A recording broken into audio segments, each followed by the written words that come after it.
Salam dəyərli şagirdlərimiz, müəllimlər və valideynlərimiz. Bəli, bildiyiniz kimi monitorinq imtahanına demək olar ki, sayılı günlər qalıb. Bu günlərdə məhz FES Akademiya əməkdaşları olaraq sizlərə dəstəklərimizi davam etmək istəyirik. Bəli, ekranda 30 tam imtahan səviyyəli sınaq görəcəksiniz. Hər birinin izahı sizlərlə bölüşdürüləcək. Bundan da əlavə, yəni bu son günlərdə daha çox sınaq işləmək üçün nə etməlisiniz? Qeyd olunan nömrəyə yazmaqla 077 752 28 93 bu nömrəyə yazmaqla bundan əvvəlki ödənişsiz formada paylaşılan sınaqları bir dəqiqə içində əldə edə bilərsiniz. Əlavə olaraq nəyi qeyd etmək istəyirəm? Bizim, yəni FES Akademiyaya məxsus olan monitorinq kitabımız var. Məhz 4-cü siniflər üçün faydalı olan sınaqlardan ibarət olan həm riyaziyyat, həm də Azərbaycan dili üzrə monitorinq test toplumumuzdan da gec olmadan yararlana bilərsiniz. Ekranda şəklini göstərirəm ki, sizlərə daha əlçatan olsun. İstənilən şəhər, rayon, Bakı fərq etməz. Hər yerdən, Azərbaycanın hər bölgəsindən həmin vəsaiti əldə edə bilərsiniz. Gəlin vəsaitlə tanış olaq. Bəli, vəsaitimiz, baxın, monitorinq üzrə vəsaitdir. 22 mövzu, 6 ümumi sınaq var. Hər mövzuda da riyaziyyat və Azərbaycan dilindən 30-30 olmaqla, yəni qısaca tam imtahan sayında olan sualların toplusudur. Ümid edirəm ki, bu vəsait son günlərdə sizə daha yararlı, faydalı olar. Keçid edək bizim suallarımızın izahına. Şəklə uyğun gələn sözü müəyyən edək. Baxın, şəklimiz var. Görək bu şəkildə nədən bəhs edir? Əlbəttə ki, bəhs edir burada qarğıdan. Görək qarğı nə deməkdir? Bəli, istədim ki, görüntülü olaraq sizə qarğını bir daha göstərim ki, qarğı nə deməkdir? Bitkilər aləminin qırtı çiçəklilər dəstəsinin qırtıkimlər fəsləsinə aid bitki cinsidir. Baxın, görüntüsü də Google platformasından sizə tapıldı və göndərildi ki, göz yaddaşı ilə daha yaxşı yadda saxlamağı bacarasınız. Sual 2. Şəklə uyğun gələn sözü müəyyən edək. Cavabımız olacaq burada B variantı. Bəli, durbin. Bəs tanış olaq görək, durbin nə deməkdir? Bəli, uzaqda yerləşən əşyaları hər iki gözlə müşahidə etmək üçün birləşdirilmiş iki paralel görmə borusundan, yəni teleskopdan ibarət optik bir cihazdır. Əksər binokulların, yəni durbinlərin iki əllə istifadəyə hesablanmasına baxmayaraq, onlar opera binokullarından tutmuş, ayaqlığa quraşdırılmış, iri, qabaritli hərbi modellərə qədər geniş ölçüdə dəyişməkdədir. Yəni, durbin görüntü olaraq sizlərə göstərildi vizual olaraq. Şəklə uyğun gələn sözü müəyyən eləyək. Görək nədən bəhs edir burada? Əlbəttə ki, çarşıdan bəhs edir. Məsələn, açıq bazar deyil, axı qapalı bir məkandır. Görək bəs çarşı nə deməkdir?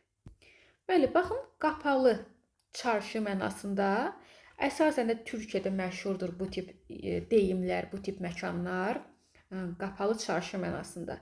Və biz də gördük ki, bizim sualımızda ən uyğun variant C-dir. Açıq bazar deyil, çavuş deyil, çar deyil. Nədir?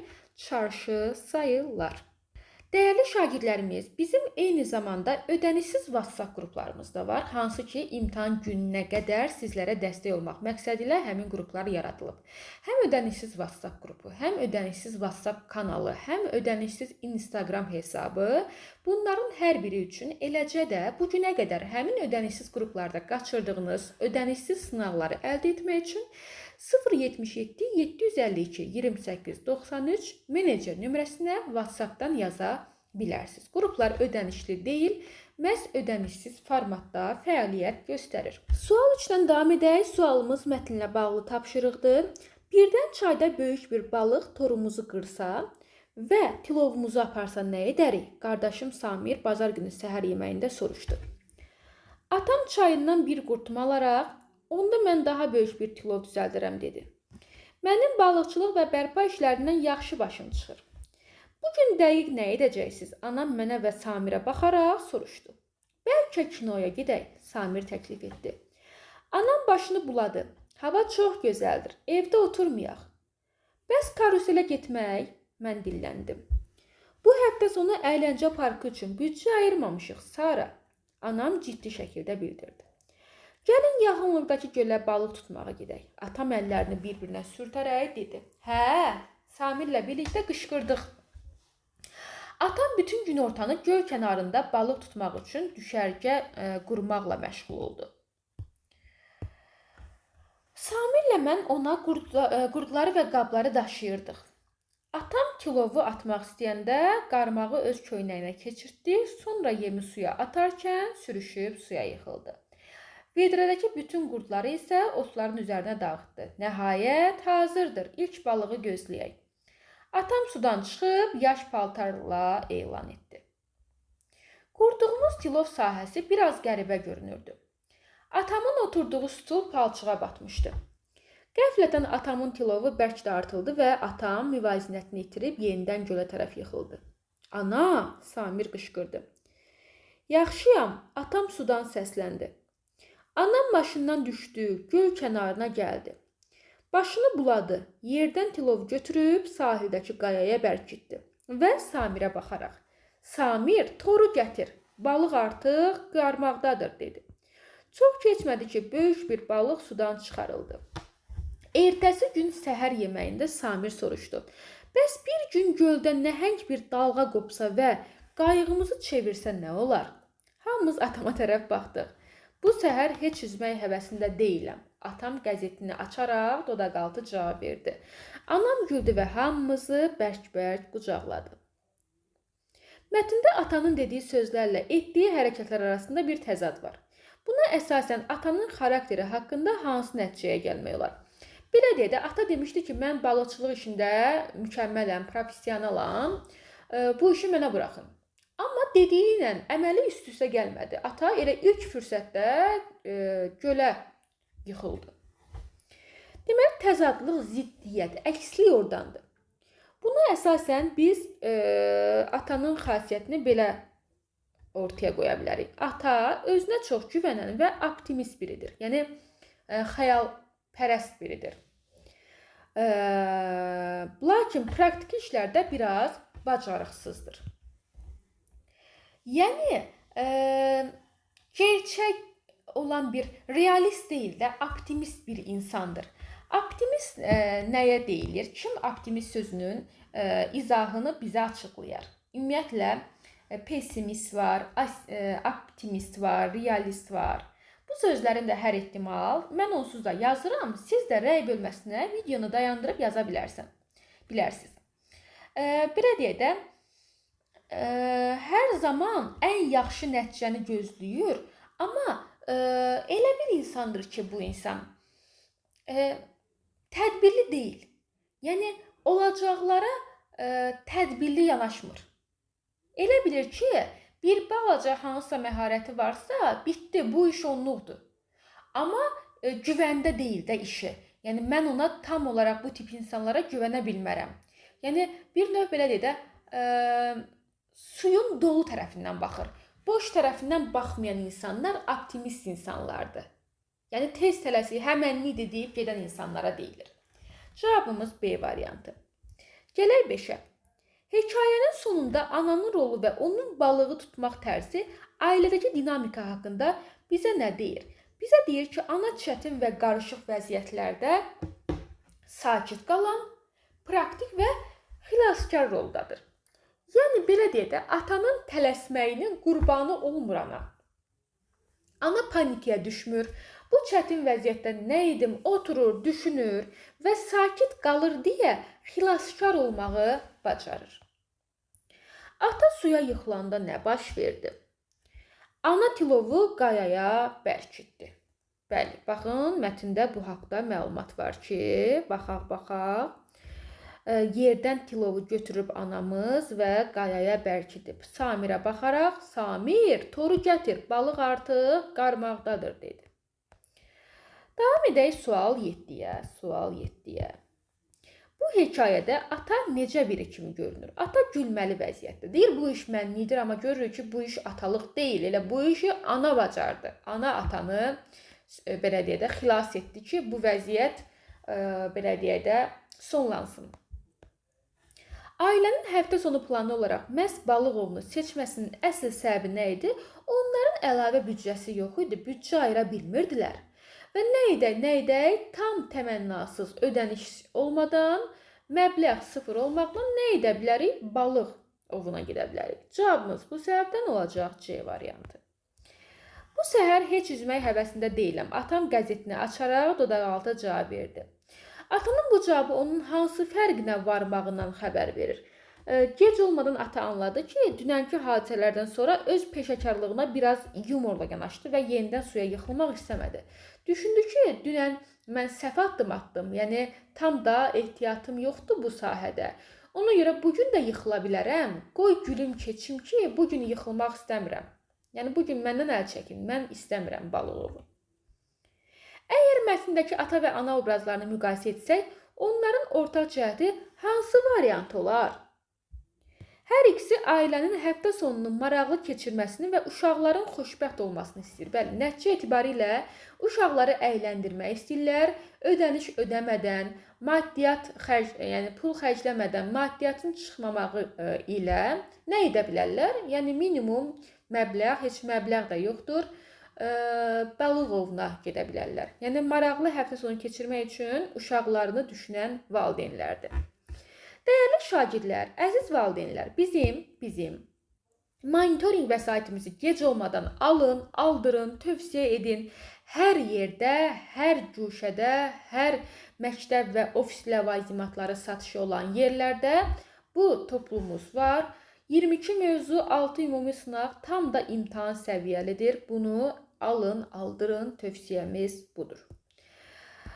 Həmçinin 077 752 28 93 nömrəsinə yazmaqla siz bundan əvvəlki görmədiyiniz nə qədər ödənişsiz sınaqlarımız varsa hər birini əldə edə bilərsiniz. İzahlar yararlıdırsa, hər kəsin qarşısına çıxarılmasını istəyirsinizsə, nə edin? Bu izahları olduğunuz bütün qruplarda paylaşın. Bundan da əlavə indiki izahın rəy bölməsinə baxarsınız. O rəy bölmədə yuxarıda başda tutuzduracağam ki, bu sınağı siz necə əldə edəsiniz? Yəni, izahımızı dinləyirsiniz və sınağı necə işləyib ətrafdakı tanışlarınıza göndərə bilərsiniz? Rəy bölməsində görəcəksiniz. Gələk 11-ci suala. 11-ci sualda aşağıdakı ifadələrdən hansı mətndəki real vəziyyətlə tamamilə ziddir, yəni əksdir? Mənim balıqçılıq və bərpa işlərindən yaxşı başım çıxır. Ax, başı çıxsaydı yıxılmazdı. Cavabımız C variantı.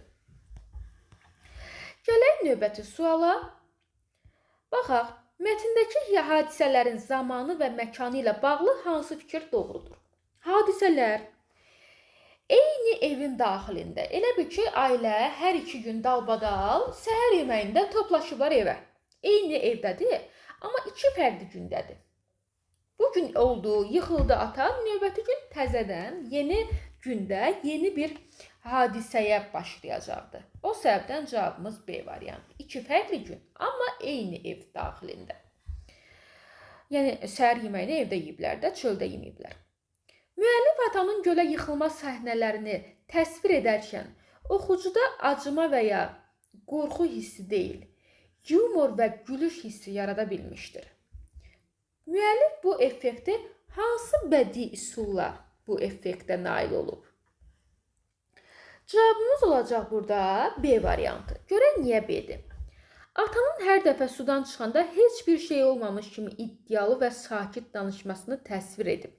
Oradan da artıq biz heyfslənmirik, kədərlənmirik, qorxmuruq. Bir şagird gözü ilə baxsaq, ata o qədər bu işi zarafata çevirib ki, gülməli vəziyyətə çevirib ki, heç şagird qorxub təlaşlanmadı.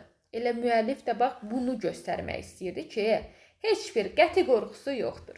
Cavabımız B variantı. Mətnə əsasən aşağıdakı fikirlərdən hansı tam doğrudur? Böyük balığı sudan çıxarmaq üçün anaya tor lazımdır. Bəli, tam doğrudur ki, baxın, burada yazılıb ki, hanı mətnimiz?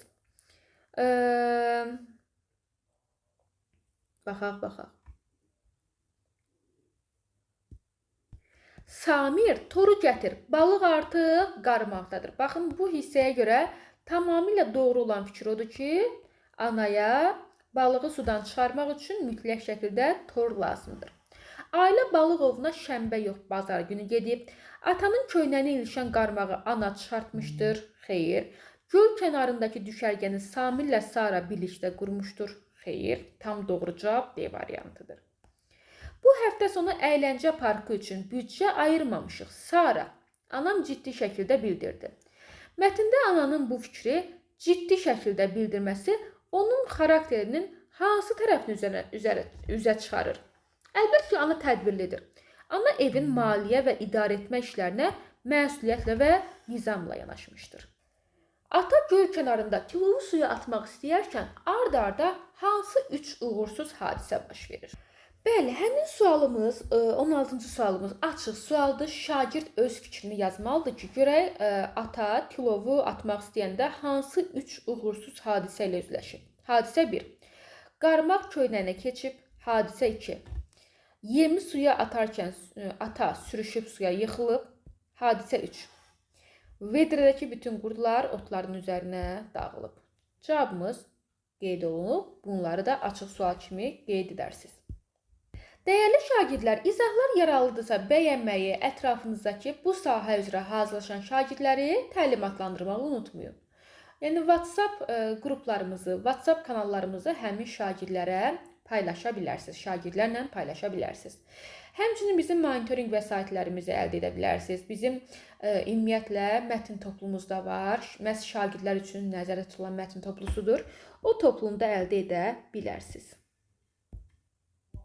Dəyərli şagirdlərimiz, həmçinin bizim mətn toplumumuz var. Baxın, tanınmayan YouTube topluluğunu, çünki məhz şəkilli mətnlər, mətnə ad qoymaq, belə deyək də, şəkillərə baxıb nəticə çıxartmaq hamısı bu mətn toplusunda öz əksini tapıb. Azərbaycan dili mətn toplusu bizim belə deyək, menecer nömrəsinə yazmaqla siz o topluluğunu əldə edə bilərsiniz. Satışı mümkün deyil, mövcud deyil hal-hazırda. Yəni İstəsə də çatdıra bilmərik satışını kitabxanalara paylamağa. O səbəbdən də mən sizə nömrə qeyd edəcəm. Zəhmət olmasa o nömrəyə yazmaqla siz deməli bu vəsaiti əldə edərsiniz. Mən nömrəni yazım. Bəli, qeyd etdiyim nömrə ilə əlaqə saxlayıb baxın, Azərbaycan dili mətn toplusunu gec olmadan əldə edin. Mütləq şəkildə nümunə səhifələrində indidən ala bilərsiniz ki, görün bu toplu nə qədər keyfiyyətli bir vəsait sayılır. 4 şagird kitab oxumağı xoşladıqları janrlara və mühiti təsvir edir. Murad, mən macəra və elmi fantastik kitabları oxumağı sevirəm. Sinif yoldaşımla birlikdə məktəbimizin kitab klubu üzvüyük və hər həftə oxuduğumuz kitabları müzakirə edirik. Bəzən süjet xətti çox qarışıq olsa da bu həm təxəyyülümü inkişaf etdirir, həm də mənə böyük zövq verir. Muradın fikirləri. Sağ ol Murad. Ayam, mən tez-tez nənə babamın evində bağdakı yerləncədə oturub nağıl və əfsanə kitabları oxuyuram. Orada heyvanlar və təbiət haqqında hekayələr oxumaq daha maraqlı olur. Bu, nənəmin mənə kitab haqqında verdiyi sualları cavablandırmaqla birlikdə etdiyimiz ən sevimli işlərdən biridir. Elnur, mən tətillərdə ailəmlə birlikdə səyahətə çıxanda tarixi və coğrafi kəşflər haqqında kitablar oxuyuram. Yol boyu yeni şəhərlər gördükcə oxuduğum məlumatlar daha maraqlı gəlir. Günün sonunda gözlərim biraz yorulsa da yeni şeylər öyrənməyi çox xoşlayıram. Fidan, mən rəfiqəm Leylanın rəsm dərnəyinə gedib oradakı səs-küysüz oxu zalında rəngli ensiklopediyalar vərəqləməyi çox sevirəm. Kitablar köhnə və dəyərli olduğu üçün yalnız müəlliməmiz yanımızda olanda və icazə verəndə onlardan istifadə edə bilirik. Baxaq, mətnə əsasən hansı şagird mütaliə edərkən eyni zamanda yeni coğrafi məkanlar kəşf edir? Əlbəttə ki, Elnur. Görək niyə Elnur? Niyə Elnur? Çünki tarixi və coğrafi kəşflər haqqında kitablar oxuyan Elnurdur. Yol boyu yeni şəhərlər görəndə oxuduğum məlumatlar daha maraqlı gəlir. Bu Qudyal çayıdır. Bu, məsələn, Nil çayıdır, bu Kür çayıdır və s. Gələk, Fidanın istifadə etdiyi kitabların əsas xüsusiyyəti və qoyulan şərt nədir? Fidan deyir ki, mən rəfiqəm Leylanın rəsm dərnəyinə getmişəm. Oradakı səs-küysüz oxu zalında rəngli ensiklopediyalar vərəqləməyi çox sevirəm. Kitablar köhnə və dəyərlidir deyə mən onu tək icazə verilmir mənə. Müəlliməmiz yanımızda olanda icazə verilir. Yəni əsas xüsusiyyət və qoyulan şərt odur ki, kitablar köhnə və dəyərlidir, yalnız müəllim yanlarında olanda oxunula bilər. Cavabımız bu səbəbdən B variantı. Mətnə əsasən aşağıdakı nəticələrdən hansı tamamilə doğrudur? Tamamilə doğru olan nəticəmiz B variantındadır. Ayanın nənəsi uşağın mütaliə prosesində aktiv iştirak edir. Gəl baxaq. Deməli, mən tez-tez nənə babamın evində bağdakı yerləncədə oturub nağıl və əfsanə kitabları oxuyuram. Orada heyvanlar və təbiət haqqında hekayələr oxumaq daha maraqlı olur. Bu, nənəmin mənə kitab haqqında verdiyi sualları cavablandırmaqda birlikdə etdiyimiz ən sevimli işlərdən biridir. Sağ olsun nənə ki, yəni köməkli edir ki, Ayan mütaliə etsin. 20-ci sual. Mətndə şagirdlər mütaliə zamanı qarşılaşdıqları bəzi kiçik çətinliklərdən də bəhs edirlər. Buna əsasən hansı şagird fiziki yorğunluqdan, hansı isə zehni qarışıqlığından bəhs edir? Baxaq, cavabımız nədir burada? Aha. Fiziki, Elnur fizikidir, Murad isə zehnidir. Gəl baxaq, Elnura fiziki, Murada zehni. Elnur, baxın. Bir daha oxuyaq bunu. Mən tətillərdə ailəmlə birlikdə səyahətə çıxanda tarixi və coğrafi kəşflər haqqında kitablar oxuyuram. Yol boyu yeni şəhərlər gördükcə oxuduğum məlumatlar daha maraqlı gəlir. Bax, bu Elnurun fikridir. İndi isə gəl baxaq Muradın fikrinə. Murad isə deyir ki, mən macəra və elmi fantastik kitabları oxumağı sevirəm. Sinif yoldaşımla birlikdə məktəbimizin kitab klubu üzvüyük və hər həftə oxuduğumuz kitabları müzakirə edirik. Bax, zehni olaraq Murad, fiziki olaraq isə Elnur. Gələk 21-ə. Hansı şagirdlərin kitab oxuma vərdişi onların sosial əlaqələrinə, yəni dostluğa, komandaya və s. birbaşa təsir göstərir və ya onunla bağlıdır? Cavabımız olacaq B variantı. Murad və Fidan dostluq, komanda şəklində. Bax, Fidan deyir ki, rəfiqəm Leylanın yerinə gedirəm. Biz belə deyək də müəllim yanımızda olaraq komanda şəklində, yəni şagirdlərlə birlikdə, dostlarımızla birlikdə belə deyək, komanda dostluq şəklində biz əlaqələrimizi gücləndiririk. Bir də görək Murad nə deyir? Murad da deyir ki, sinif yoldaşımla birlikdə. Allah, cavabımız B variantı. Gələk 22-yə. Mətnin yazılmasında müəllifin əsas niyyəti nədir? Cavabımız olacaq B variantı. Mətnin yazılmasında müəllifin əsas niyyəti odur ki, kitab oxumağın fərqli məkanlarda, fərqli janrlarda və müxtəlif üsullarla hər kəs üçün zövqlü bir məşğuliyyət ola biləcəyini göstərmək. Kimisi dostunun dərnəyində, kimisi nənəsi babasının evində. Yəni fərq etməz. Yəni artıq bir fərq etmədən siz kitab oxuya bilərsiniz, mütaliə edə bilərsiniz. Cavabımız B variantı. Gələk 23-ə. Mətnə əsasən şagirdlər haqqında verilən mülahizələrdən hansı səhvdir? O səhvdir ki, Elnur yalnız evdə sakit otaqda olanda kitab oxuya bilər. Ümumiyyətlə, yalnız evdə kitab oxuyan bir tanışımız olmadı mətndə, düzdürmü? Ən azı hərə bir yerdə oxumağı xoşlayır. Yəni, sakitlikdə oxuyum, evdə oxuyum, yox. Səs-küy olmayan başqa yerlər var da, məsələn, kitabxanalar var. Yəni, heç bir, belə deyək də, adı çəkilən şagird evdə oxumalıyam deyə bir hökm sürmür irəli. Mətndəki 4 şagirdin fikirlərini analiz etdikdə bəzilərinin mütaliə üçün başqa şəxslərdən və ya müəyyən icazələrdən asılı olduğu aydınlaşır. Mətnə əsasən bu xüsusiyyət hansı iki şagirdə aiddir? Cavabımız olacaq B variantı. Bəli, Ayan və Fidan başqa şəxslərlə və başqa icazələrlə bu icazələrdən asılıdırlar. Bəli, biri nənədən babadan asılıdır, nənədən asılıdır. Çünki nənə onu sual cavab edir və o da məcburiyyən, yəni ya məcbur, ya məsuliyyətinə görə onu oxuyur. Digəri isə müəllimin yanında olaraq bunu etməlidir. Şagirdlərin fəaliyyətləri haqqında verilən fikirlərdən hansı mətndəki faktlarla ziddiyyət təşkil edir? Cavabımız olacaq C variantı. Baxaq, Elnur yolda kitab oxumağın onun üçün heç bir narahatlıq yaratmadığını iddia edir. Bu haqda bir fikir yoxdur. Mətndə əksinə ziddir. Elnur deyir ki, mən oxuduğum kitabları oxuyuram. Sonra yolda baxanda deyirəm, bu mənə tanış gəlir, mən bunu hansısa vəsaitdə oxumuşam. Cavabımız C variantı. Narahatlıq yox, bir xüsusi zövq verir. Dəyərli şagirdlər, dəfələrlə bunu deməyi özümə borc bilirəm. Bu sınağı əldə etmək üçün hal-hazırda hansı izaha baxırsınızsa, o izahın rəy bölməsinə daxil olun. Elə daxil olmuşkən, xoş rəyinizi, ümumiyyətlə təkliflərinizi də bildirməyi unutmayın. Sizlərin hər birindən gələn xoş rəy bizlər üçün motivasiyadır. O motivasiyanı bizdən əsirgəməyin.